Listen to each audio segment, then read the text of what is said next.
Hola, ¿qué tal amigos y amantes de las artes escénicas y el teatro? Esto es Teatrulia, un podcast dedicado a la vida teatral de propios y extraños acá en el norte del país. Soy Álvaro Perea, sean todos bienvenidos y por hoy, que tenemos un gran invitado, por hoy los invito a que nos pongamos a chismear. ¿Cuánto cuesta un minuto de tu trabajo? Pues yo quiero decir esta otra cosa y... Soy Álvaro Perea y, a ver, güey, ¿te gustó? ¿Es a las nuevas tendencias? ¿Es a los nuevos modelos? Que ahí se hacían desde peleas de gallos hasta graduaciones de kinder. Presento con gusto a nuestra invitada del día. Por hoy es momento de ponernos a chismear. Un espacio para echar el chal con amigos e invitados de la escena teatral. Comenzamos. Presento con gusto, usted ya lo vio, es como esas personas que tú admiras y te topas en el aeropuerto y luego dices, hijo, le voy a decir tantas cosas y luego no le dices nada. Pues haga de cuenta, soy groupie de este señor que está viendo en pantalla. Él es John James. John, bienvenido, ¿cómo estás? Buenas noches. Impresionado, impresionado e intimidado delante de esas palabras. Es indudable que conlleva una responsabilidad que alguien te diga algo así, ¿no? Pero pues es muy bonito y muchísimas gracias. Oye, es que déjate platico, no sé si lo sepas, yo digo que sí, pero eras como, justo cuando yo entré en la carrera, todavía participaste en uno o dos proyectos por allá, en el Instituto de Bellas Artes, y de pronto desapareciste, o sea, corría el rumor de que te habías ido a España, pero nadie, o sea, nadie creía luego lo que platicaban de ti y se volvió como un mito, el mito de Jonathan James. ¿En verdad existe? No, no creo que exista Jonathan James. Entonces, es como platicar con una leyenda entre las generaciones abajo de mí. Y sí, qué gusto tenerte por acá. El gusto es mío, el gusto es mío. Sí, yo creo que lo último que hice ahí fue muy curioso porque recuerdo un viernes estar presentando los primeros 20 minutos de... ahora me va a salir en catalán, qué porquería. Esperando a Godot. Esperando a Godot. Hicimos los primeros 20 minutos, eran 22 minutos creo, recuerdo, de la composición que teníamos hecha, que era con Wendy Domínguez, era para su trabajo de dirección de actores. Entonces, sí, un viernes estaba presentando eso allí en el Instituto de Bellas Artes, que en su momento se llamaba así, luego después me enteré que pasó a ser la Facultad de Artes. Y al lunes ya estaba viviendo aquí en otro país, sin teatro y sin nada, y tardé todavía como un año, casi 2 años, en volver a hacer algo. Fue muy frustrante, pero volver a empezar en otro sitio no es fácil. No es fácil, no. No es fácil ser migrante. Sí, llegas a un terreno donde no conoces a nadie, a lo mejor conoces a 5 personas, pero de esas 5 personas no se puede hacer como un proyecto de vida todavía, ¿no? Necesita No tiempo y conocía a nadie. tiempo y tiempo. Yo llegué aquí por amor. Yo me enamoré, tuve una relación a distancia durante 3 años y medio. Y bueno, decidí viajar aquí. Lo que pasa es que mi pareja en aquel momento, él no estudiaba teatro ni tenía nada que ver con el teatro. Entonces, claro, fue aventurarme a volver a empezar en un sitio solo y ya está. Y tenía la idea de entrar al Instituto del Teatro, que era la Escuela Oficial de Teatro de Cataluña, que era una escuela muy difícil y las pruebas fueron complejas y todo, pero bueno, al final después me puse todo un año a estudiar catalán e intentar conseguir un trabajo, ahorrar dinero para pagar la escuela y entré. Al segundo año, sí, me seleccionaron y entré y pues fue muy emocionante. Sí. Pero sí es importante decir que tu prioridad no fue irte para allá a desarrollar el teatro, ¿no? O sea, digo, encontraste la oportunidad, pero fue por otras cosas, ¿no? Yo creo que eran parte de las dos cosas. Para mí era un pack entero. Es decir, por una parte tenía un proyecto de vida con alguien a quien amaba en aquel momento y por otra parte eran las ganas de conocer, de ver, de estudiar y de explorar el mundo. Y de irte a buscarte la vida y a buscar el mundo y aprender cosas, ¿no? Y aparte yo tenía esta cosa de que yo no había estudiado interpretación, como todos los que estaban ahí en Bellas Artes, ¿no? Entonces yo tenía un complejo bastante grande de sentirme siempre como un extranjero en un territorio en el cual a veces podía llegar a ser hostil, porque yo era bastante irrespetuoso. Entonces sí, podía llegar a serlo. Entonces siempre me ha tocado ser de cierta forma como el extranjero. Mira qué curioso, ahora estoy reflexionando al respecto. Eras el extranjero al que mejor le salía, incluso mejor que los nativos. Fuera de lugar, totalmente yo. Muchas gracias. Yo creo que lo que es verdad es que siempre he tenido una pasión bastante grande por estar y por hacer. Entonces, cuando estaba yo en la escena, pues sí tenía esa pasión. La sigo teniendo, pero la tenía mucho ahí, tenía muchas ganas de hacer. Oye, John, pues justamente quiero empezar por ahí. O sea, ¿cuáles son tus inicios en el arte? O sea, muchos de nosotros encontramos como un motivo o venimos desde muy chiquitos arrastrando algo, que a este niño le gustaba ponerse pelucas y lentes y jugaba con, ¿no? O le gustaba hacer novelitas con sus amigos y la cosa. Entonces digo, No, por ahí. indudablemente soy cisgénero, total y absolutamente. Usé ¿Cómo pelucas, ¿no? arrancas? ¿Cómo arranca el arte en ti? Bailando, bailando, sí, sí, bailando a los 6 años. Recuerdo que tenía una vecina, yo soy de ahí de la colonia Santa Rosa, Órale. que es una colonia popular de la ciudad de Chihuahua, muy cerca por una calle, no nací en el centro histórico, lo que llaman ahora centro histórico de la ciudad de Chihuahua, Por la 20 entonces de noviembre, ¿no? Por culpa en de la la 20 20 de de noviembre. noviembre. Sí, Aquí está sí. cerquita. Aquí. Pues mira, somos vecinos entonces. y tenía una vecina que llegó y le dijo a mi mamá que estaban haciendo clases de danza folclórica en la escuela Melchor, la Melchor Guaspe, que es donde estudié yo la primaria, es una escuela pública, que está atrás de donde estaban antes obras públicas de gobierno del Estado, no sé si todavía existe eso ahí, Ya. pero ahí, por las tardes. Y entonces, pues fui y me aventé, puede ser 4 o 5 años bailando, toda mi infancia, Órale, qué chido. haciendo folclore, sí, toda la infancia. Y yo creo que de ahí nació el gusto por moverse y por tener un cuerpo, ahora lo puedo ver así, claro, en aquel momento no tenía ni idea, ¿no? Pero por tener un cuerpo que expresa y que se mueve y que le gusta moverse y que le gusta narrar a través del cuerpo, que es ahora lo que básicamente me apasiona y me dedico. Y que a final de cuentas la danza, o sea, digo, ahorita ya lo puedes entender de esa manera, pero la danza, este, tiene como ese reto, esa intención, ese objetivo de comunicarle a las personas a través del cuerpo. Entonces, qué Sí, mejor sí, total. intérprete que eso, ¿no? O sea, qué importancia de ser un bailarín intérprete para lograr ese tipo de lenguajes. Sí, sí, sí, total, absolutamente. Se pueden contar muchas historias con el cuerpo y más lo que uno cuenta que uno no es consciente que cuenta y el cuerpo expresivo en sí mismo, porque el cuerpo ya significa en sí mismo dentro del contexto donde se encuentre. Pero ahí entramos ya en un terreno muchísimo más social, ¿no? Y mucho más político también. El cuerpo como entidad política que dice en sí mismo de acuerdo al contexto. Sí, pero yo no lo sabía. Yo simplemente sabía que había estrés, puede ser en mi casa, como en muchísimas otras casas, con unos padres muy, muy jóvenes que tenían...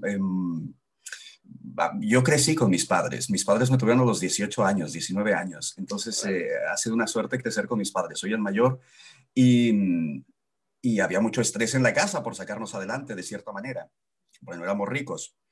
Entonces, pues eso, yo creo que para mí era también una manera como de liberarme un poquito de aquel estrés que tenía mi madre y tenía mi padre, y entonces empecé a bailar de forma para expresar y terapéutica y me encantaba y estar ahí bailando era como conectarme con mí mismo y existir. Yo creo que sí. Así empezó. Sí, así empezó. Sí, después de eso en la adolescencia... Eh, bueno, empezamos, siempre ha habido una relación política ahora que me he dado cuenta en esto, y teníamos un grupo que hicimos una manifestación porque iban a poner nosotros sentábamos al bachillerato, y iban a poner un basurero nuclear en Sierra Blanca, del otro lado de la frontera, y entonces nos juntamos varios con la madre de una de mis mejores amigas y nosotros teníamos un grupo de performance. Órale. Entonces, pero claro, no tenía ninguna técnica de interpretativa ni nada de esto. Nosotros hacíamos performance y hacíamos acciones que interveníamos en el espacio, hicimos una manifestación en aquel momento, conocimos a otra gente y terminamos en una casa de cultura que era autogestionada, y ahí recibí las primeras clases como clases de teatro con un juglar que se llama Sergio Juárez. Ya. Que está totalmente, es un, como llaman ahora, outsider, ¿no? Fuera de las instituciones totalmente, y para mí fue un maestro, pues, muy brutal y muy impresionante. Y las primeras encuentros con el teatro como teatro fueron con Sergio en esa casa de cultura, de manera gratuita, y hacer las cosas porque queríamos hacerlas, nada más. Oye, La tierra de pues, Jauja, me acuerdo, qué fuerte. La tierra de Jauja era.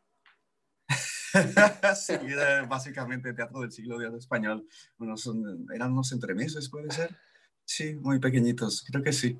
oye, John, pues, o sea, hablando de maestros, tuviste un muy buen maestro. O sea, hablar de Sergio Juárez no es cosa menor. O sea, y Sí, muchas, lo que muchas pasa es que personas lo Sergio nunca ha dicen. estado en la academia, claro. Sí, claro, pero eso no minimiza lo que es y lo que ha hecho Sergio, ¿sabes? No, total y absolutamente, claro. Sí, sí, o sea, digo, yo soy de esas personas que dicen, sí, la academia es importante, o sea, es lo primero, pero si no lo tienes, o sea, tu talento habla, ¿ves? Ya. Ya me estás pegando el acento, no quiero, no quiero, no quiero, no quiero. Este, Eso del acento solo tú te das cuenta, ¿eh? Ahora, yo siento que hablando contigo estoy hablando con el acento de Chihuahua y a ti te escucho con un acento medio chilango. ya no sé, no sé qué estaba hablando yo. Este, entonces, tu primer acercamiento con las artes escénicas es a través de Sergio Fernández en esa casa de cultura ¿cómo? Sí, la segunda cultura nos veían como si fuéramos una bola de malvivientes. Y de, sí, por supuesto, por supuesto. Ahora con los años me he dado cuenta que es un sitio donde realmente no solo aprendí arte, sino aprendí la relación entre el arte y la política y el impacto que debe de tener el arte y cómo debe de cuestionar la sociedad en la que vivimos.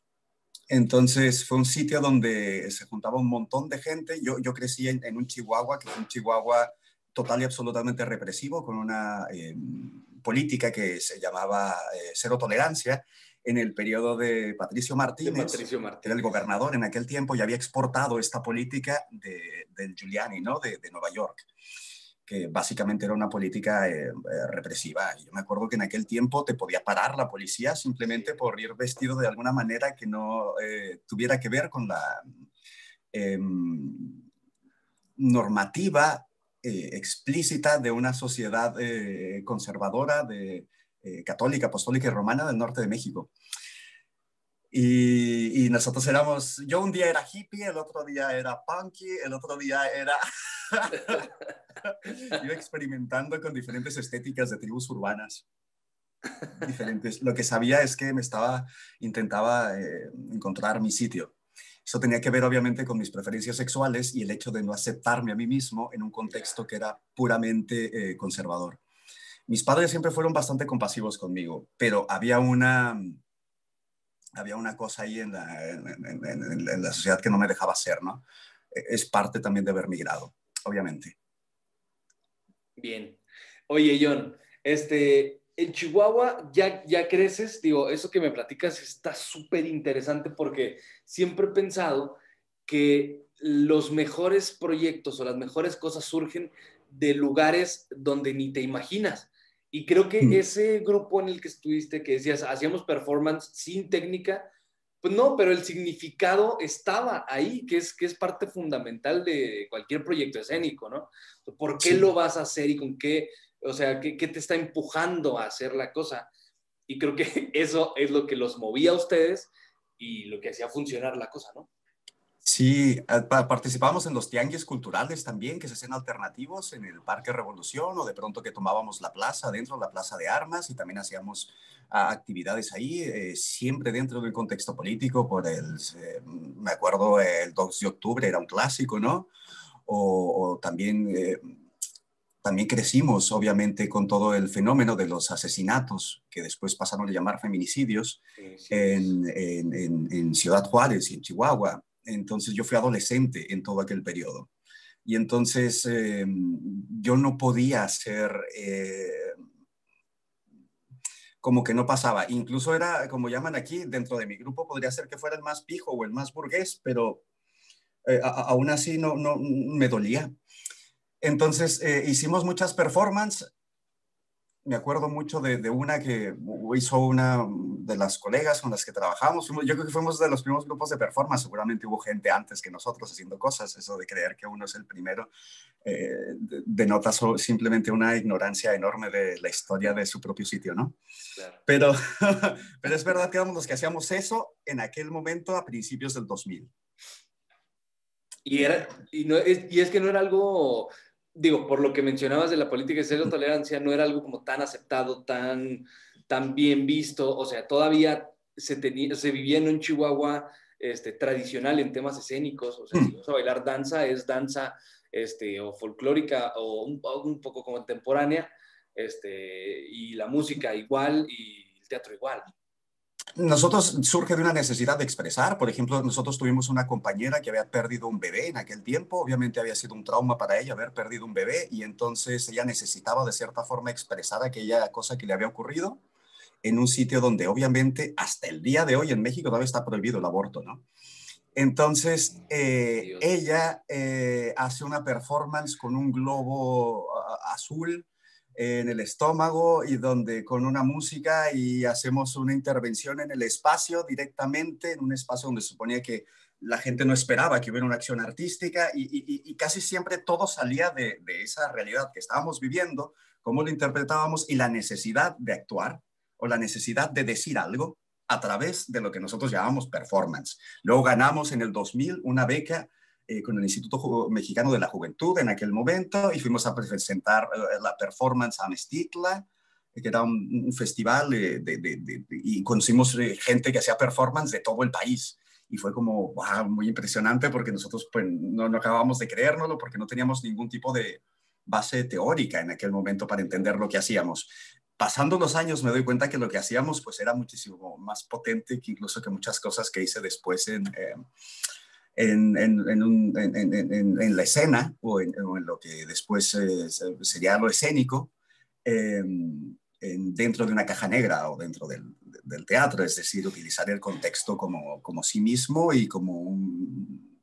Y luego después nos damos cuenta, bueno, luego, pero no se vale, porque claro, en aquel momento era lo que hacíamos y punto. Ahora puedo verlo desde otros ojos, ¿no? Y ponerle nombres y conceptos a las cosas que hacíamos, pero en aquel momento no teníamos ni idea. Simplemente sabíamos que teníamos una inconformidad, y que teníamos que decirla, y que teníamos que hacerlo, y que teníamos esa necesidad de expresarla y punto. Era legítima, totalmente legítima. Y no se daban cuenta de lo que estaban haciendo, o sea, que estaban como a niveles profesionales, ¿no? Sí, sí, sí, es muy curioso, pero no nos damos cuenta, sí, sí, sí, O porque sea, era una necesidad. viajar con un proyecto escénico, no muchas personas o sea, disfrutan de ese beneficio, ¿ves? Y digo, me refiero a beneficio por talentos. Conozco personas que se han echado la carrera completa aquí en la Facultad de Artes y no han salido una sola vez con un proyecto, ¿eh? O sea, incluso de la ciudad de Chihuahua. Con un No es proyecto fácil. no han salido. No es fácil, obviamente no es fácil, y yo creo que el éxito tiene que ver mucho con la suerte, ¿no? Y lo que tú consideres que es el éxito, dependiendo de cómo tú te expliques tu historia a ti misma o a ti mismo o a ti mismo. Es decir, es complejo, pero vivir del arte pues tampoco es fácil. No lo Claro. es. Hay Oye, que John, combinarlo con otras cosas, sí. ¿Cuándo te acercas? Digo, ya me imagino que la gente de teatro, la gente que estudiaba teatro, ya te ubicaba o ubicaban a tu grupo y, y tuvo que haber alguna invitación así de, oye, vato, mira, yo estoy estudiando teatro acá en el instituto. ¿Cuándo fue eso? ¿Quién fue? Realmente no fue tanto así. Creo que Alejandro Ramírez, que es un cineasta de la Ciudad de México, eh, que hace teatro también y hace cosas, fue a dar, hicieron un taller, me acuerdo, hicieron un diplomado, no, hicieron un taller en el Instituto Chihuahua, no, creo que era del municipio, en el Instituto de Cultura del municipio, hicieron un taller de cortometraje. Y ahí conocí a ciertas personas, entre ellos me acuerdo que conocí a Sin, no, ay,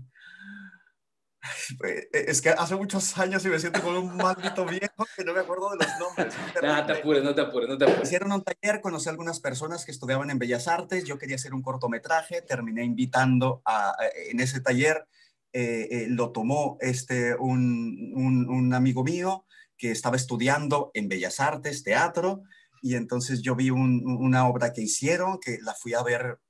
Yo realmente no había visto mucho teatro, y esa obra me fascinó tanto que me acuerdo que lo presentaban en el ciclo de teatro permanente que había ahí en, no sé si todavía existirá, en la Todavía, Facultad todavía. de Artes, claro. Y yo me acuerdo que los presentaron varios fines de semana, no fue uno solo, y yo me acuerdo que daban 2 funciones diarias y yo fui 3 días seguidos a ver las 2 funciones porque Órale. alucinaba de cómo lo hacían, eran todas mujeres en escena.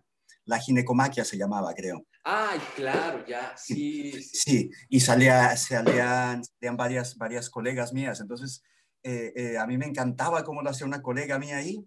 Y entonces yo quería hacer un cortometraje, le invité a ella que hiciera el cortometraje y al final no sé cómo terminé contactándome con otra gente que estaba haciendo cosas ahí, que apenas estaban estudiando y terminé haciendo teatro con ellos. En Órale. ese momento, la primera obra fue y claro, lo hice fatal. Lo hice fatal. Bueno, igual soy muy injusto conmigo mismo. Yo digo que Estaba sí, muy eres nervioso. injustito contigo.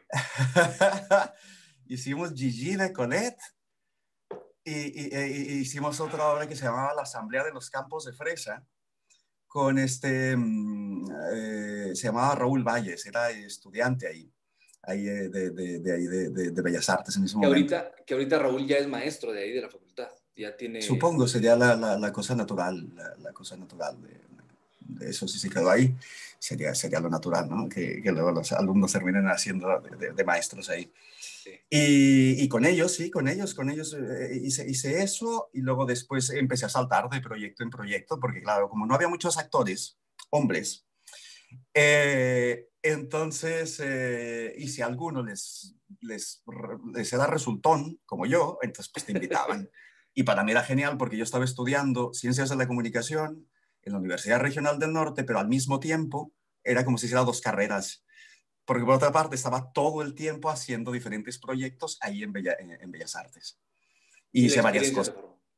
Sí, entonces fui haciendo como tablas. Yo sabía que me gustaba moverme mucho, pero no sabía cómo utilizar la palabra. Ya. Uno siempre le da una importancia mayor a la palabra de la que realmente puede tener, que ahora me doy cuenta. Dependiendo de la propuesta que se haga, claro. Y eso, qué curioso, sí. Y así empecé a hacer teatro ahí con ellos, sí. Y ahí de alguna manera ya desarrollas como te desempeñas pues en teatro profesional, de alguna manera. O sea, Bueno, era entre teatro de estudiante, amateur, ajá, sí, teatro universitario. sí, teatro universitario, que es como un intermedio, ¿no? No deja de Sí, ser, no es teatro amateur, porque no es teatro amateur de todo, porque hay una estructura y cuando hablo de estructura,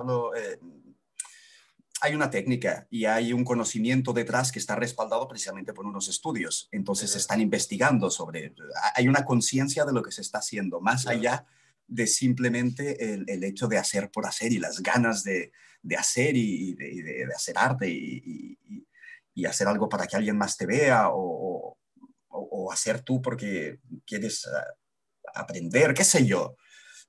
Cada quien tiene sus motivaciones, ¿no? Pero sí, sí, era teatro universitario, era teatro universitario.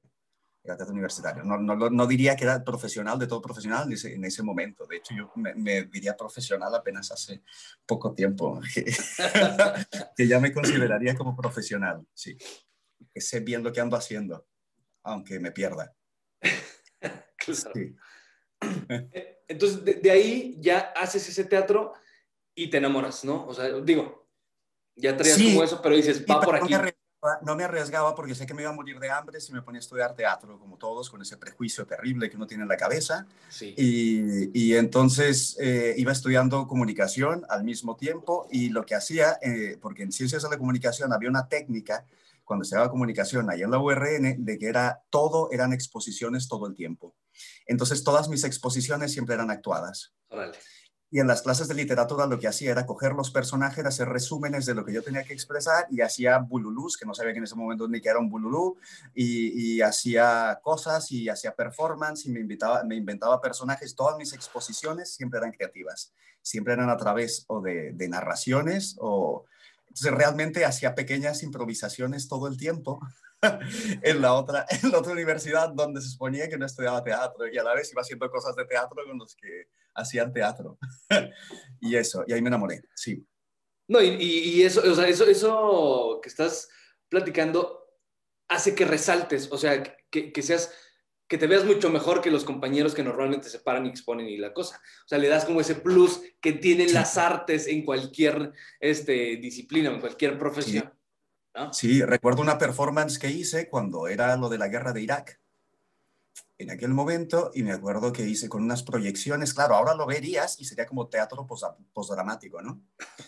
O teatro conceptual, que para mí, bueno, estoy en contra del teatro, no estoy en contra de nada, mentira, voy a hablar de más, pero sería lo que ahora llamarían teatro postdramático, pero en aquel momento, al ver estos elementos en la composición, bueno, yo simplemente llevé unas carnes y me puse ahí con un delantal y con un sombrero poniéndome letras en el cuerpo y haciendo una crítica sobre la propia guerra y poniendo imágenes del bombardeo en aquel momento, y yo simplemente estaba delante del público, entraba y estaba cortando una carne y entonces todo el salón se empezó a llenar de esta carne, de este olor de la carne, y era una escena propia de teatro postdramático, y además empezaba a decir un texto que era un texto filosófico que había sacado de no sé dónde.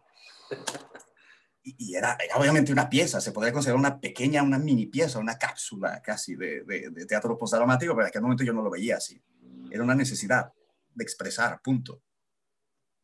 John, me llama mucho la atención que, o sea, todo lo que me platicas va surgiendo de manera natural. O sea, por ejemplo, este performance de la guerra de Irak, hay personas que se ponen a estudiar, investigan y ven videos y leen libros y cosas y no logran aterrizar una idea, o sea, o no logran aterrizarlo en la escena y presentar cosas como eso.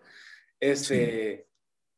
Entonces, el talento ahí estaba, o sea, como te digo, la escena y la interpretación ahí estaba rebotando por todos lados diciendo, Sí, pero desarrolla es las ganas de querer decir algo. Es decir, si tú tomas por talento las ganas, yo soy muy precavido con esta palabra, el talento. porque está muy manoseada. Sí, sí, Pero si tú tomas por talento el hecho de una necesidad de cuestionar, de decir algo y de estos deseos de hacer, porque necesitas expresarlo y necesitas expresarlo a través de las herramientas que tiene un intérprete, que es básicamente su cuerpo y todos los elementos de los cuales se pueda rodear para poder expresar, pues sí, había talento. Sí, en ese sentido sí, porque había muchas ganas y todavía las hay. Lo que pasa es que ahora como que hay más responsabilidad cada vez más, ¿no? Hay más juicio, y en aquel momento había cero juicio. A mí lo que me ocurrió cuando empecé a hacer cosas con los que estudiaban teatro es que me empecé a juzgar a mí mismo todo el tiempo. Y tú sí, sabes que cuando viene el juicio, automáticamente hay algo que se cierra. Y sí. entonces precisamente el estudiar, precisamente el entrenamiento, creo, de estudiar interpretación, se basa básicamente en, en entrenarte para no tener este juicio y para Sí, o sea, jugar. romper esas barreras. Exactamente, exactamente. Pero es un entrenamiento, es decir, no es... y claro, en aquel momento yo era muy descarado, es decir, a mí me daba igual, es decir, yo iba y hacía y ya estaba, tenía ganas de hacer. Punto. Y ahorita que estudias interpretación, o sea, que estudiaste, pues, Sí. te das cuenta de eso, ¿no? O sea, el chiste de la escena, el chiste del actor, es disfrutar lo que estás haciendo ahí arriba. O sea, en lugar de estarte juzgando a ti y de estarte Sí, diciendo, es que esto lo pude haber hecho sí. mejor. pero es muy difícil si están otros tantos ahí juzgándote todo el rato. Y no me refiero al público, me refiero cuando eres estudiante. Es muy difícil cuando tienes unos profesores ahí que es muy complejo. Sí. Que están ahí para decirte lo que estás haciendo y hacerte consciente de lo que estás haciendo y cómo no llevarlo a un plano personal si estás trabajando con lo que tú eres y con lo que tú tienes. El proceso de la creación, tanto el proceso de la creación, de la composición, como el mismo proceso del aprendizaje, es algo muy delicado. Muy, muy, muy delicado, sobre todo en la interpretación, porque tiene que ver precisamente con el cuestionamiento sobre lo que es y hace el otro y su manera de estar en el tiempo y en el espacio. Ya. E interpela directamente a lo que eres, aunque estés haciendo un personaje, y lo digo entre comillas porque la gente no está viendo, pero estoy diciendo entre comillas, ¿no? Aunque sea un personaje, sí, sí, que al final un personaje es simplemente un pretexto para mirarnos. Es un espejo, un pretexto en el cual cuestionarlo todo desde la seguridad y no desde la realidad. Es una convención, pero es una convención donde podemos jugar y podemos hacer cosas terribles y podemos expresar toda la maldad y todo lo terrible que hay en el universo precisamente o en el multiverso o en lo que sea, para vernos y entonces intentar aprender de aquello y no repetirlo en la realidad. John, llegas a Barcelona y digo, vives como tu rato amoroso, tu relación, luego te casas y luego Varios esto. ratos, no solo uno. Y llegas a esta escuela de teatro. Sí, el Instituto del Teatro de Cataluña. Llegas y me imagino que es un... ¡Ay, cabrón! O sea, en Chihuahua vengo con algo y de pronto llego a una de las capitales donde las cosas se hacen en serio y se hacen bien. Sí. Yo creo que aquí discreparía contigo. Yo creo que nosotros en Chihuahua hacemos las cosas en serio y bien, y muy bien hechas. Y hacemos el teatro que tenemos dentro del contexto que tenemos y dentro de lo que somos. Y hay gente muy talentosa y compañeros y compañeras brillantes Sí. que hacen las cosas de una manera fantástica ahí en Chihuahua. Lo que es verdad es de que al llegar al instituto y al llegar, migrar y ser el otro y convertirse en el otro y descubrirse como el otro, como migrante en otro Como el país extranjero. y como el extranjero y aparte en bueno, en una escuela que tiene, yo fui la generación número 100 de hecho. Órale. Claro, fui la generación justo fuimos la generación número 100, aparte siendo el otro, estar en otro país donde no solo no hablan tu lengua, porque en Cataluña se habla catalán y la escuela de teatro de Cataluña es en catalán. De hecho, no pude hacer teatro de texto, yo quería hacer teatro de texto y me dijeron que no, porque mi lengua materna no era el catalán. Y aparte, aunado a toda la cuestión política, de todo lo complejo que puede llegar a ser esto, hice interpretación en teatro físico. Y gracias al universo que hice esto, porque me abría un panorama impresionante sí, cosas que no tenía ni idea, ¿no? Pero fue difícil, fue muy difícil. Fue muy difícil. No te voy a decir que no me sentí menos muchas veces, sí. Sí, y luego después empecé a cuestionarme por qué me sentía yo menos y por qué tenía todas estas inseguridades también, ¿no? Y yo creo que tiene que ver con toda una herencia cultural y tiene que ver con toda una narrativa de la propia identidad nacional que es muchísimo más compleja y que ahora precisamente estamos trabajando con eso y nos lo estamos cuestionando en una pieza. Pero fue difícil, pero fue guay que me hubieran aceptado porque era muy difícil entrar ahí. O sea, hicimos más de 300 personas la prueba y solo entraban 45 personas, creo. La hice el primer año y quedé en el número 50, por nada, no entré, y luego lo hice un segundo año y entonces también el primer año ni me preparé ni nada, fui a lo tonto y así improvisé y todo, o sea. Horrible, así, al segundo año ya me preparé y sí, quedé como en el lugar número 20 por ahí. Órale. Sí, sí, sí. Oye, quiero hacer una aclaración antes de seguir con esto. no me refería a que en Chihuahua se hiciera mal teatro, que no hubiera personas. No, no. Simplemente que muchos llegan a otros lugares juzgando ellos mismos lo que hacen o lo que se ha hecho, o sea, simplemente por la ignorancia de diferentes panoramas u opciones, ¿no? O sea, Estoy totalmente de acuerdo contigo. Estoy totalmente de acuerdo contigo y no te voy a decir que yo no lo hice, pero ajá, eso tiene que ver precisamente con una visión eurocentrista, sí, con una visión eurocentrista vertical, donde el conocimiento se supone que está en el centro, donde el conocimiento se supone que está en los centros donde se supone que se genera el conocimiento, ya sea Europa o ya sea Estados Unidos. Y entonces, sí, de cierta forma, desde esta perspectiva, claro que venía de una periferia, venía de un pueblo perdido, una ciudad mediana, perdida en el norte de México, con unas características muy particulares, y de pronto estaba en una ciudad que era una ciudad europea, con muchísimos siglos de historia, en un instituto que llevaba preparando intérpretes durante 100 años.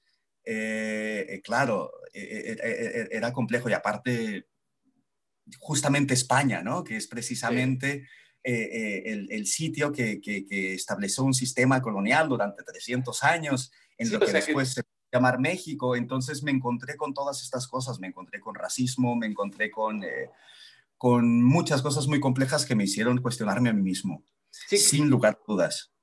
que Me volví incluso, un decolonial. hacen que puedas agachar todavía para algunos la cabeza y decir, pues es que es España, ¿no? Es que el teatro se hizo allá en Occidente, es que nosotros Sí, estamos siguiendo los pasos de ellos, a que ellos nos enseñen. sí, y pues no, no, para nada. Es Exacto. decir, para nada. Es mucho más complejo que eso, sí. Y ahí sí que me descubrí ahora sí que un poco el oficio de lo que había venido haciendo en Chihuahua, y sin lugar a dudas, sin todas las cosas que había estado haciendo antes, nunca hubiera entrado a esa escuela, porque no era nada más cuestión de tener talento, sino de las pruebas eran complejas, y tenías que presentar 2 propuestas de sketch, tenías que presentar una escena, y luego te hacían un montón de pruebas físicas, y era complejo, eran varias etapas. Entonces, si no hubiera hecho nunca lo que hice en Chihuahua, nunca hubiera entrado ahí. Eso es indudable, porque nunca hubiera tenido la experiencia para que vieran algo. Algo vieron, y algo hice bien para que me seleccionaran. Luego después fueron 4 años muy densos, 5 años muy densos. 5 años que duró tu estudio. Sí, porque yo trabajaba y estudiaba al mismo tiempo. Trabajaba en una tienda para poder pagarme los estudios ahí. Además, me ayudaban un poquito mis padres, pero no me podían pagar todo porque por el tipo de cambio y todo salía bastante caro, y me ayudaban un poquito, pero yo tenía que pagarme parte de, bueno, toda la colegiatura, lo que costaba, y aparte tenía que trabajar. Entonces fui trabajando y estudiando, y los fines de semana cuando no estudiaba, y aparte ahí solo tenía 2 días libres a la semana. Entonces, por las tardes, esos días trabajaba en una tienda, los fines de semana trabajaba también en otra tienda, y estudiaba prácticamente de lunes a viernes, por las mañanas y por las tardes, era todo el día. Participaste en algún proyecto, me imagino, ahí. En varios, ¿Cuándo te sí. dabas el tiempo ahí? Porque trabajo, estudio y luego todavía proyecto. Bueno, pero es que cuando estudias interpretación todo gira alrededor de estar en la escena y de ir haciendo. Entonces no era, por ejemplo, no sé ahora cómo sea ahí en la Facultad de Artes, pero en el Instituto del Teatro hay varias especialidades. Entonces yo entré a estudiar interpretación Interpretación. específicamente, aparte en especialidad de teatro físico, Órale. el cual llevaba un entrenamiento físico bastante potente. O sea, yo en el segundo año tenía al mismo tiempo expresión corporal, tenía esgrima, tenía danza, tenía un montón nos quedábamos dormidos a la hora de comer. Teníamos una hora para comer, que era creo que de 3 a 4 de la tarde, después volvíamos a las clases de interpretación por las tardes, y todas las mañanas llevábamos técnica, mimo corporal dramático. En aquel momento me acuerdo que creo que llevamos danza, expresión corporal, esgrima, mimo corporal dramático. Llevamos varias y todas eran físicas. O sea, yo estaba delgadísimo en aquel momento, estaba súper flaco. De que no, no. Y yo entré con 30 años ahí. Órale. Es decir, yo ya había hecho muchas cosas, claro, ya había hecho muchas cosas antes. Sí, Sí, sí. llegas al teatro físico Hmm. y ¿qué pasa en tu cabeza? Me imagino que explota tu cabeza y dice, Explota mi cuerpo y wow, luego explota mi cabeza al mismo tiempo que mi cuerpo. Y me doy cuenta, yo ya había leído a Barba antes, por influencia de las personas con las que había trabajado. Y bueno, lo entendí a mi manera, ¿no? Y a Grotowski también. Entonces me acuerdo que me había quedado muy clavado en la cabeza un discurso que tenía gente con la que había trabajado ahí en Chihuahua que me decían de que de todo puede prescindir el teatro menos del actor. Y entonces que simplemente con el actor se podía crear lo que fuera. En el teatro físico o con diferentes técnicas y diferentes personas, bueno, a mí me hizo un clic muy fuerte cuando tuve las clases de mime corporal dramático, de mimo corporal dramático, que era técnica de Decru. Y entonces, cuando vi que eran metáforas corporales y que realmente lo que estaba era hacer una cosa para decir otra cosa. Y entonces que con el propio cuerpo podías narrar, pero no a nivel de la pantomima, por ejemplo, sino a un nivel más de poder expresar imágenes a través del cuerpo y poder ir narrando toda una historia o ir generando diferentes significados a través del cuerpo. Y aluciné, sí, o sea, me acuerdo en un momento estábamos ahí y de pronto eso literalmente me hizo un clic, paré ahí en el momento y se gira el profesor que tenía y me dice, acabas de hacer un clic. Tal hay que cual, hacer es match como, con eso. es eso. Exacto. Era eso, es decir, simplemente tengo que estar viviendo y pasa algo y entonces el otro ve otra cosa, pero tú eres un poco consciente de aquello que está viendo el otro, pero tú ya estás viviendo el momento para cambiar a lo que viene. Y entonces estar en ese fluir constante, sin controlarlo todo en todo momento, simplemente controlar lo que te toca controlar a ti en ese momento, que es estar y que es ser y hacer lo que te toca hacer. ¿No te acordaste de lo que habías empezado, o sea, de tus inicios en el teatro? ¿No lo Bueno, relacionaste de alguna manera? siempre lo relacioné, porque como empecé a estudiar ahí a los 30, claro que siempre había una comparación entre lo que había hecho antes y entre tener que volver a empezar en un sitio donde aunque yo estuviera en Chihuahua, pues de cierta forma ya te conocía a alguien, ¿no? Y ahí era que no te conocía absolutamente nadie de nada. Uh-huh. Y aparte ser el otro, el raro y el diferente, siempre había como un poquito de nostalgia de, pero yo también que me la pasaba cuando estaba haciendo aquello allá, ¿no? Sí. Y de pronto aquí estarte enfrentando todo el rato con equivocarte y equivocarte y equivocarte y equivocarte y tensar y tensar y tensar y tensión y de pronto era como, ¡wow! Pero es que no sé, Y, o sea, a lo mejor corrígeme tú, pero eso que acabas de platicar, o sea, ese match, ese click que pasó contigo, me recordó mucho el performance de la guerra de Irak. sí, sí, lo que pasa es que sí, pero claro, sí, bueno, era una cosa diferente, pero sí, es decir, porque cuando estás estudiando, tú tienes que ir generando tu deseo todo el momento, porque cuando se vuelve tu profesión aquello, o estás estudiando aquello, es decir, ya no todo el tiempo tienes ganas de hacer. Ya. Entonces, uno de los trabajos del intérprete es cómo genero el deseo, qué es lo que me motiva para seguir trabajando y para trabajar cada día. Tienes que tener un objetivo, o tiene que haber algo que te motive. Motivar viene de motion, de poner en movimiento. Debe de haber algo que te ponga en movimiento el propio cuerpo para entonces accionar. Va. Y esa motivación tiene que ser grande y tienes que generar tu deseo en cada momento. Y me acuerdo que hacemos un ejercicio en el cual teníamos que pasar de una esquina a otra esquina de la sala y el tema era el deseo, tal cual. Y era cómo te movías a través del deseo para atravesar de un punto A un punto B, a través simplemente del movimiento. Y Órale, cómo qué interpretabas interesante. ese propio deseo, es decir, el deseo, como tema deseo. Muchas cosas que hicimos. Y ahí también me hizo un clic muy grande, es decir, es generar tu deseo. Y a veces es simplemente no cuestionártelo, dejar de estar en la cabeza y simplemente estar y disfrutar del estar y ya está. Eso está genial. Eso que acabas de decir está genial. Oye, John, luego te topas con maestros, no sé si puedas recordar o mencionar alguno que digas, es que estos maestros me dejaron muy marcado por tal cosa. Por supuesto. Maestros, compañeros, amigos. Bueno, maestros varios y compañeros más todavía. Porque claro, estuve trabajando con las mismas personas durante 4 años cada día, viéndonos y pasando por un montón de cosas, que lo que tiene que ver con estudiar interpretación y aguantándonos y duchándonos juntos y comiendo juntos y todo juntos. Porque en primer año en el instituto las duchas eran, al menos aquí donde estudié, eran compartidas.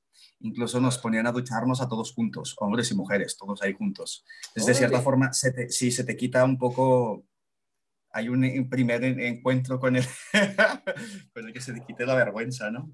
Sí. Literal y Pero absolutamente. literal, sí, literal. Tal cual, tal cual.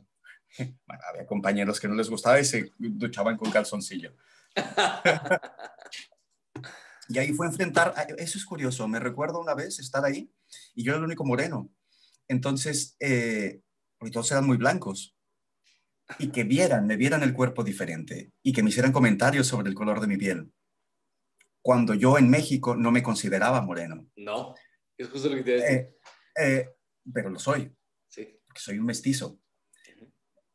Entonces ser otro me da, sí, bueno, es complejo. El caso es de que, sí, se me olvidó la pregunta porque entré en un punto duro mío. La- la- las- los, ma- los maestros que te marcaron. Profesores, Sí. sí. Bueno, te podría nombrar, te podría decir nombres de gente que es importante y que ha habido dos profesores que me han marcado profundamente.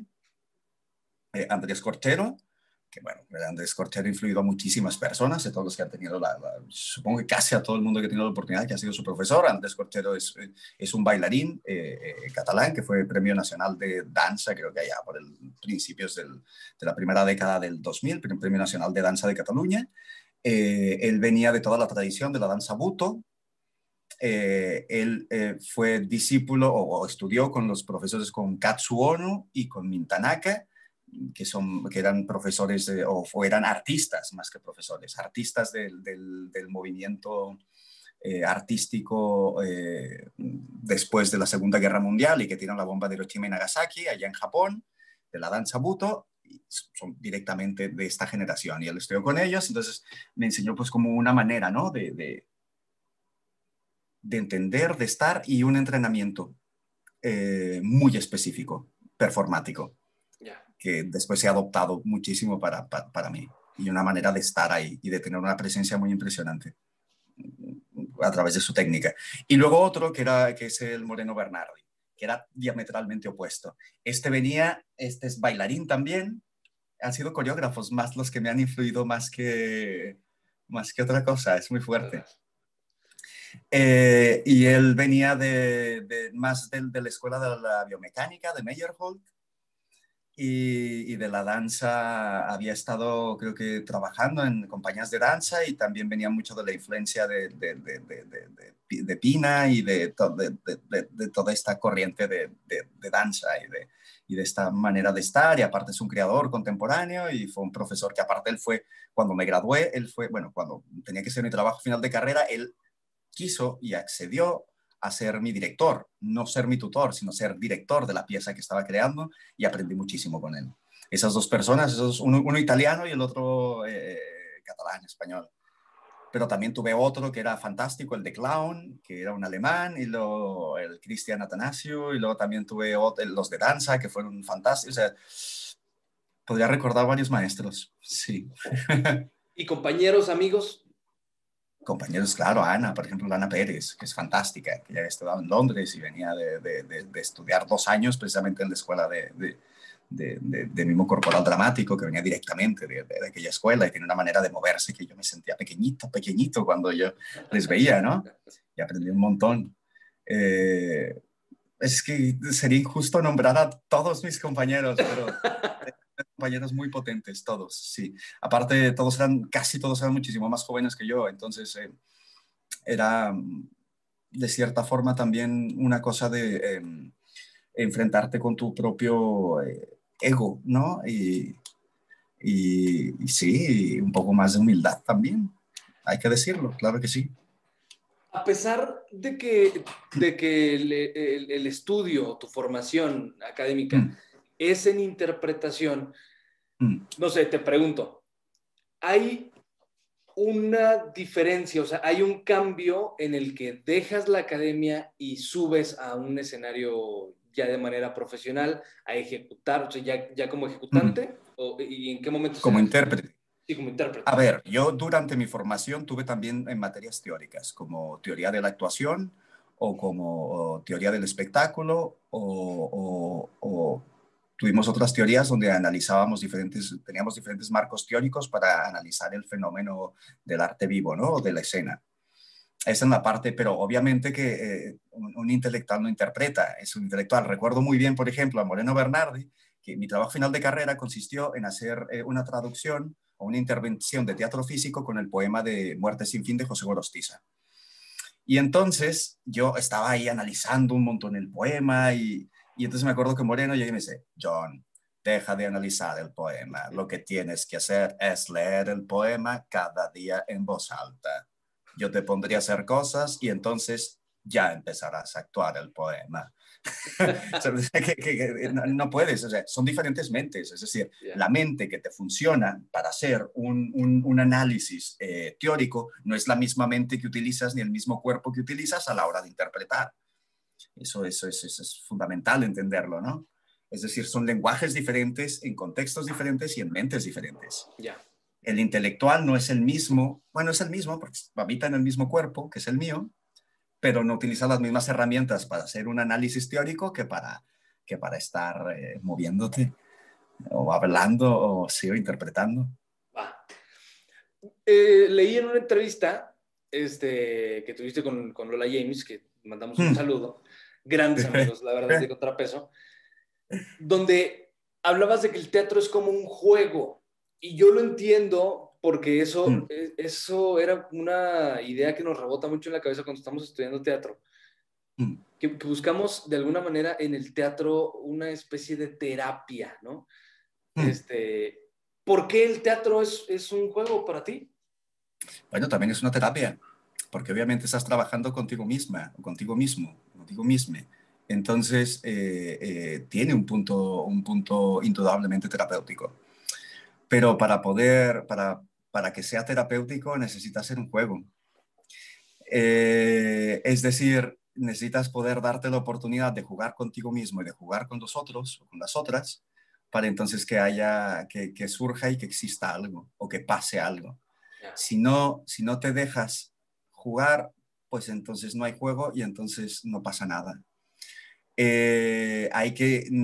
Cuando me refiero al juego, no me refiero a que tengas que ser infantil o pueril. No. Uh-huh. Me refiero a que simplemente juegues, que seas generoso estando con el otro, con la otra, y así como cuando eres niño y cuando eras niño decías, ahora vamos a jugar a, qué sé yo, a la escuela. Y uno se ponía a ser de profesor y el otro se ponía a ser de cualquier cosa, o a los doctores, y te pones ahí que estás curando al otro y el otro se pone ahí que está enfermo y esto. Bueno, es que el teatro es esto, de cierta forma. Simplemente que luego haces una construcción y haces una composición para, o no, qué sé yo, bueno, sí. Pero jugar es indispensable. Jugar, y creo que ahora, antes que hablábamos del proceso de lo delicado que es el proceso de creación o de lo delicado que es el proceso de cuando estás aprendiendo o cuando tú le estás marcando un camino a alguien para que aprenda o lo estás guiando dentro de aquel camino, le estás guiando dentro de aquel camino, pues es ser consciente de este juego y a la vez cómo haces para que juegue, no se sienta juzgado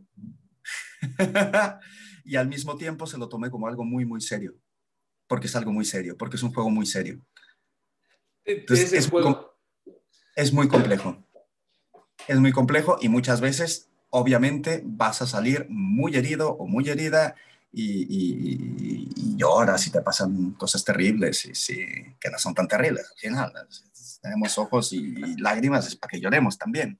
Sí, O a claro. veces te lo pasas muy bien y a veces te lo pasas mal. Todo tiene que ver con el ego. Y yo creo que también el juego de cómo te tomas a ti mismo o a ti misma, o qué tan serio te tomes a ti mismo o a ti misma. El juego es serio. El juego es serio y se trabaja como de distintas etapas, ¿no? En diversión, en llanto, terapia en, no sé. Sí, bueno, cuando yo hablo de terapéutico me refiero en que la naturaleza del propio trabajo conlleva a una expresión de las propias emociones, por lo cual, pues te vacías. Y eso Claro. conlleva, pues, te da como resultado que habrá algo que te deje en paz, pero asimismo, también yo estaba trabajando, por ejemplo, con un colectivo, ahora ya no estoy trabajando con ellos, con un colectivo de bailarines racializados.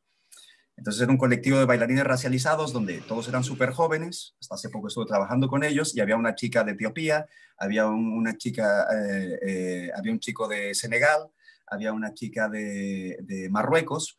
Y cuando estábamos, antes de empezar a bailar con la coreógrafa, siempre poníamos un tema y entonces hablábamos del racismo, ¿no? Y de lo que significaba tener un cuerpo racializado, para que entiendan los que no estén familiarizados con este concepto, un cuerpo negro en un contexto racista blanco.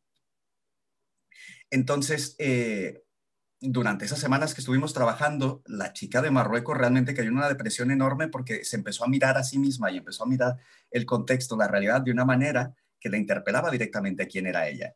Y obviamente que esto la hacía sentir bastante incómoda. Yo creo que parte de nuestro trabajo, a veces como actores o como intérpretes o como artistas, conlleva precisamente con hacerte un montón de cuestiones que te van a interpelar directamente a ti como ser humano y no siempre te lo pasas bien, pero tienes que seguir jugando.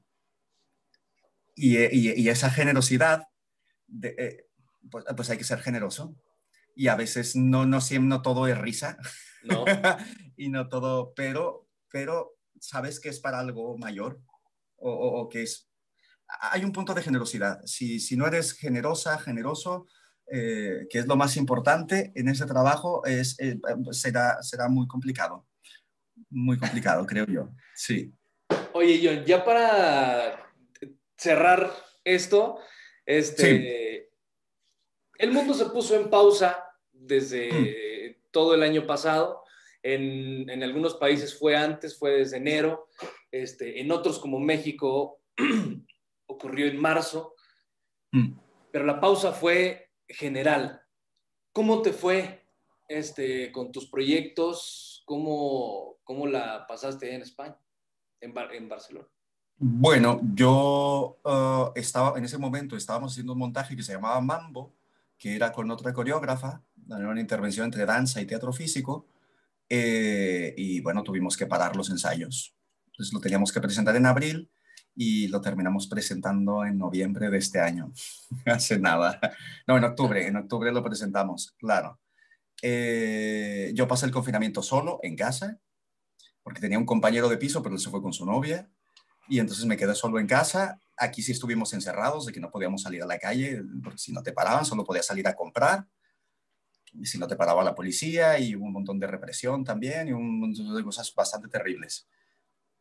Abusos, un montón de abusos. Pero por otra parte, pues sí, todo se paró. Lo que pasa es que de cierta forma era privilegiado porque aquí existe lo que es como un seguro de desempleo, y yo tenía algunos años trabajados y entonces me fui al paro, lo que llaman aquí, y entonces pude estar sin trabajar unos cuantos meses porque el gobierno me regresaba ese seguro como de desempleo que yo tenía. Ya. Entonces, desde esa perspectiva, pues era como un poco de vacaciones también. Estaba solo en casa y se paró todo, pero pues fue así. Ahora entiendo perfectamente que en México, en nuestro país, pues al tener una gran población de la gente que no puede salir que si no trabaja no come ese día, Sí. entonces tuviera que ser diferente, ¿no? Sí. Aquí en México, o sea, a nivel mundial se empezaron a ver otras opciones para las artes, ¿no? O sea, todo el mundo dijo, Hmm, bueno, si esto no se acaba en 2 meses, tenemos que salir, o sea, tenemos que hacer algo, ya, porque tenemos que comer, o sea, no todos tenemos el sí, beneficio o esa opción del seguro de sí, desempleo. Entonces hmm, tenemos que hacer. Y lo primero que se empezó a ver fue el teatro virtual. Surge el sí, debate mundial de, hmm, es que eso no es teatro, el teatro es en una sala, el teatro es presencial. Y surgen distintos conceptos, ¿no? ¿Tú sí. cómo lo viviste eso? Lo que pasa es que yo siempre he sido bastante activo en las redes sociales, desde hace muchos años. Entonces, una de las maneras, por ejemplo, todo el último año, yo con el último libro de Eduardo Galeano, Los hijos de los días, lo estuve leyendo a la gente por Instagram y era un live que hacía, luego después ya lo retransmitía, ¿no? Era un live que hacía y la gente podía interactuar directamente conmigo a través de este live. Entonces, yo nunca le he tenido un asco a las redes sociales, ni mucho menos. Lo que es verdad, bueno, ahora estoy haciendo un posgrado en escenificación y tecnologías digitales. Fue muy interesante precisamente porque yo empecé este posgrado antes del confinamiento, donde precisamente la cuestión o una de las grandes cuestiones es cómo pueden convivir las tecnologías digitales. En ese momento les estábamos pensando precisamente para la escena, para la escenificación, es decir, utilizar tecnologías digitales dentro de la escena en una caja negra o en una caja blanca o en un espacio muy determinado teatral, ¿no? Yo creo que es muy difícil contestar esta pregunta. ¿Por qué? Porque estamos viviendo un momento totalmente nuevo. Yo no sé, también utilizar la palabra teatro hay que definirlo, es bastante complejo. Las artes vivas, que es un concepto que se utiliza no también, porque ya engloba un montón de disciplinas diferentes, pero sí requiere de una persona o de varias personas que estén viviendo aquello y de otras personas que estén ejecutando, ¿no? ¿Cómo hacemos para crear esto a través de una pantalla con una persona que está o al lado tuyo o a kilómetros de distancia tuyo, ¿no? Y cómo hacer para que interactúen. Porque aunque tú tengas un público pasivo en la sala, está ocurriendo aquello en directo. Y hay una presencialidad. Y el teatro tiene que ver con esta presencialidad. Órale. Con Es que sí. todo tu cuerpo y con todos los sentidos, precisamente. ¿Cómo lo haces para hacerlo a través de una pantalla? Nosotros ahora estamos trabajando, empezamos a cuestionarnos, ¿no? Y estoy trabajando con... El año que entra se cumplen los 500 años de la caída de México Tenochtitlan, de la invasión por parte de las tribus castiltecas, tlaxcaltecas y totonacas a lo que fue México Tenochtitlan, la Ciudad de México, y fue la caída de aquella ciudad después de 19, 20, después de 3 años de asedio. Y entonces nosotros queríamos presentar este proyecto, ir a estrenarlo a México y presentarlo en un teatro normal, convencional, pero claro, ahora no podíamos hacerlo y no íbamos a dejar de trabajar, como tú dices. Entonces estábamos buscando una fórmula en la cual poder hacer una dramaturgia a través de la red como una metáfora en sí misma.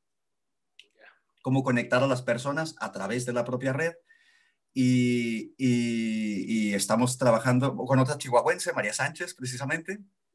Que le mandamos Estamos un trabajando, saludo. sí, Por acá. con María, que la adoro, la amo, María, era gran colega, amiga y muy querida. Y entonces estamos creando una dramaturgia a través de la propia red. Nosotros trabajamos aquí con un director alemán con el que trabajo y ella crea otra dramaturgia de allá y estamos contactando con una poeta de la lengua náhuatl. Y bueno, estamos haciendo algo, pero yo no sé si es teatro o no es teatro, o qué es teatro, o cómo definirlo. Es decir, eh, a mí me gustaría más definir el teatro cuando estamos en directo.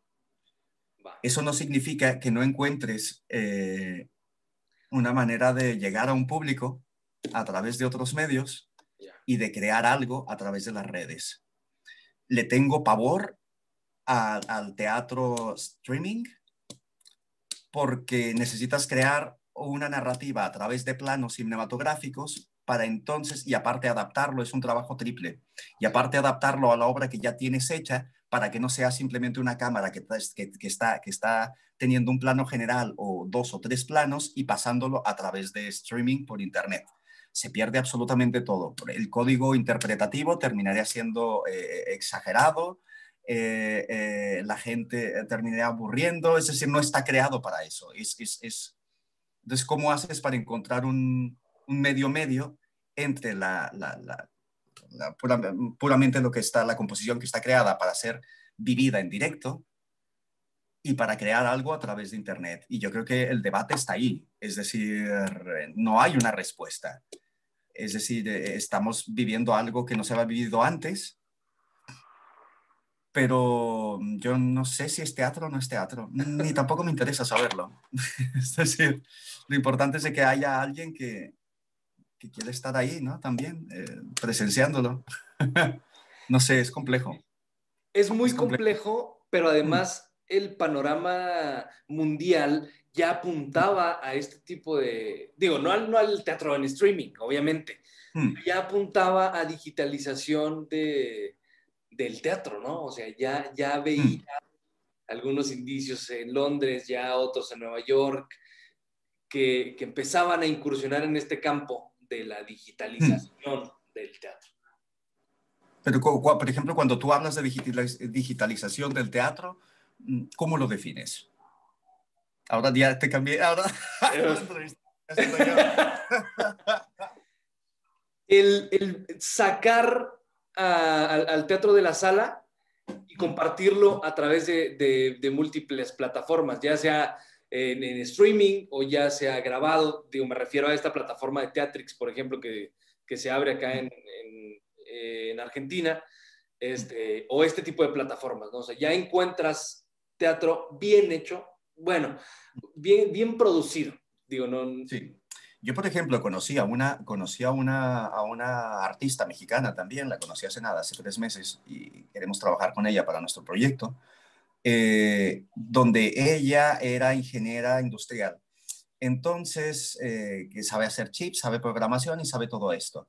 Se llama Citlali, es mexicana y estaba, creo que becada por el FONCA y estaba haciendo su doctorado por aquí. Me la encontré en un centro de creación aquí en Barcelona, en una conferencia. Y ella había encontrado la manera en que los memes la hicieran bailar.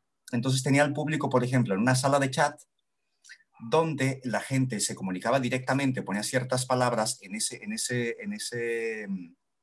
esa sala de chat, y ella tenía unos chips conectados a diferentes partes del cuerpo y tú tenías como una interfase en tu pantalla y tenías diferentes partes del cuerpo y ella creaba una danza a través de los estímulos directos que tenía de las palabras que escribían las personas, ¿no? Y entonces tú estabas interactuando directamente y creando directamente la danza, que aparte ella improvisaba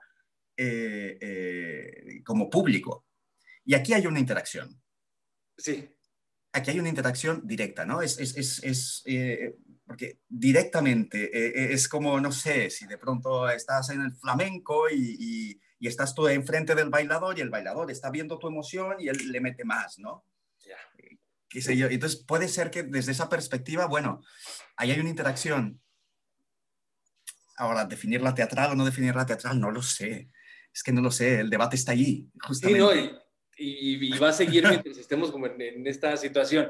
Fíjate, en octubre, creo, octubre, noviembre más o menos, ahí en la facultad se hizo la Semana de la Danza y me tocó Hmm, ser hostess de una presentación de una aplicación hmm, y me recordó algo así como lo que estás diciendo, la realidad virtual. sí, Este, Tú descargas esa aplicación y esa aplicación tiene como una plataforma en donde tú con tu cámara solo escaneas algo y sí, de pronto en tu celular tienes a una persona que te está invitando a bailar y el muchacho está como bailando y haciendo movimiento. sí. Estos chicos decían, esto sirve para mil cosas, o sea, sirve para incluso rutinas de ejercicio para las personas o Hmm, interpretación de danzas contemporáneas para la cosa, hmm. ¿no? Entonces, sí están estos canales de comunicación nuevos lenguajes. Sí. Yo en el postgrad, sí, los hay, ¿no? Los hay. Hay que explorarlos y ver qué se puede crear a través de esto, ¿no? Cómo podemos conectarnos a través de esto y cómo podemos crear algo performático o alguna escena o algo, o replantearnos qué es la escena. ¿La escena qué es? ¿Es eso que está ocurriendo mientras una persona está en su ordenador delante de una pantalla y esta otra persona interpretando algo a miles de kilómetros de distancia y mientras le está viendo? y aparte está colaborando directamente en la escena, tal vez la escena es aquello, ¿no? Ya no está demarcada precisamente a una espacialidad.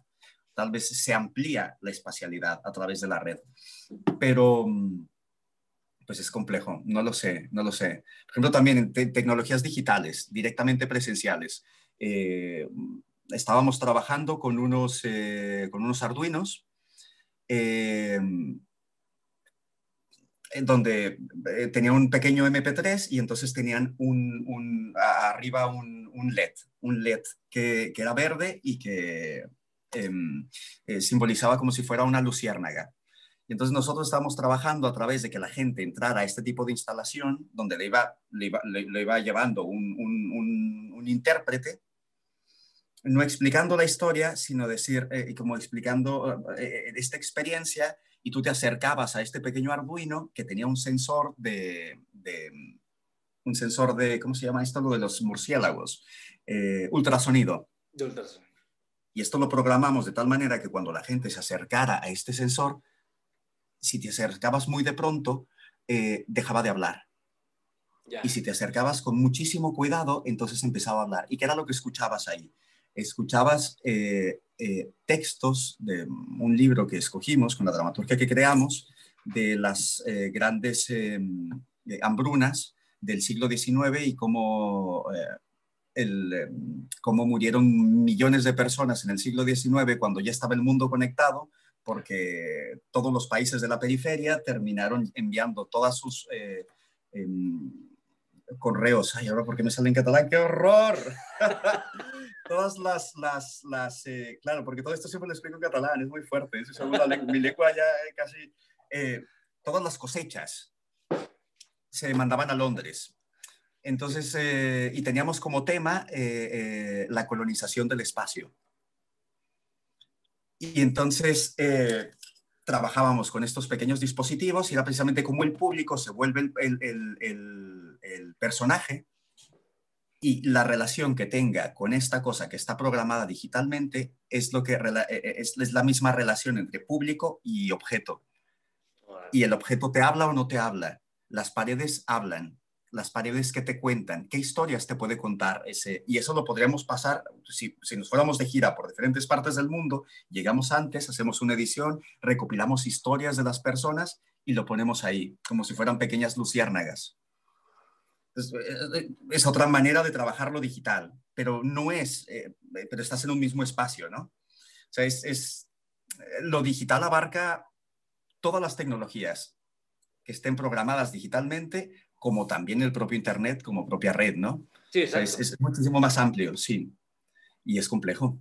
Sí, y eso hay que entenderlo, eso que acabas de decir hay que entenderlo. O sea, el hablar de actividades artísticas digitales no te, No es Internet. sí, no te limita el Internet, no mames. Claro, Oye, claro, John, ya se nos acabó el tiempo, te agradezco mucho haber aceptado la invitación, platicar conmigo, platicar al contrario. de tu vida y de de tu carrera, de lo que estás haciendo, que la verdad es súper interesante, hablar del teatro físico, de este tipo de cosas. Te vamos a seguir la huella y si Vale. necesitas alguna especie de difusión o compartir algo, o algún mensaje, algún escrito, alguna cosa, pues ya sabes que aquí tienes un canal, que a lo mejor es Pues chiquito, no hay pero puede chiquito. ayudar. Un canal es un canal. Y muchísimas gracias, al contrario. Muchísimas gracias. También lo que necesiten, estoy por aquí. Incluso si en algún momento te planteas dentro de tu programa leer cosas o lo que seas, me encantaría colaborar. Tengo muchas ganas de hacer cosas en México y tengo muchas ganas sí, de trabajar con gente del sitio donde nací. Lo añoro muchísimo, realmente. Sería un honor y la gente que vaya a escuchar esto inmediatamente te va a escribir y es, oye, yo mero, yo me apunto. Vas a ver, Pues, vas a ver. pues que digan y ya estamos. Oye, John, ¿dónde te encuentra la gente? ¿Tus redes sociales? Bueno, en mi Instagram, en mi Facebook, donde quieran. El Instagram es John, Jon, James, James, James, y B de Barcelona y A de Alemania. John James Va. Y en mi Facebook es John James Barús y ya está, ahí me pueden ver, ¿sí? Estás igual en todas las redes. O mi correo electrónico es johnjamesbarús@gmail.com. El catalán se te atraviesa. Es muy curioso porque estudié en catalán y ahora casi que todo lo que tiene referencia con el teatro automáticamente me viene en la lengua en la que lo estudié. Claro. Es muy raro. Hay incluso conceptos técnicos que me vienen en catalán, no me vienen en español. Y tienes que traducirlo al español. Tengo que traducirlo, sí. Y no es por mamón, es porque así es. O sea, porque así lo aprendiste. Así lo aprendiste, claro, exacto. Claro. Sí. Oye, yo, pues muchas gracias. Gracias, es un honor tenerte por acá. Te mandamos un abrazo fuerte desde acá, desde Chihuahua, desde tu tierra y así cerquita de tu casa. Yo estoy en, ¿qué te gusta? 20, o sea, justo en la 20 de noviembre estoy aquí. Sí. Casi en la Pacheco. Entonces, tú vivías como un poquito más para atrás. Entonces, casi, sí. ¿No? Casi desde tu casa te estoy hablando. Casi desde mi casa. Uf, qué nostalgia. Pues muchísimas gracias, Álvaro. Muchas gracias y cualquier cosa que necesiten estoy por aquí. Vamos a aprovechar esa confianza. Vas a ver. Vale. Gracias. A usted le invito a que se quede en las redes sociales, que nos siga y que se suscriba al canal y que active la campana para que le lleguen las notificaciones de todas las semanas y todo el contenido que estamos subiendo semanalmente. Ahora abrimos temporada con John James, temporada 2. Qué mejor que abrirla con un chihuahuense distinguido y destacado desde Barcelona. Estás en Cataluña, ¿verdad? En Cataluña. En Cataluña. Es como si fuera el Estado, pero aquí son comunidades autónomas. Sí. Sí. Entonces, pues desde allá a usted le agradezco y le recuerdo que tiene una cita el próximo miércoles en punto de las 7 de la tarde para echar chismecito aquí en la Teatrulia. Gracias, John. Nos vemos. Adiós. Que vaya bien. Adiós. Hemos llegado al final. Nos escuchamos el próximo miércoles para echarnos la Teatrulia. No olvides seguirnos en Twitter, Instagram y suscribirte a nuestro canal en YouTube. Búscanos como @teatrulia_mx. Porque teatruliar entre amigos es más emocionante.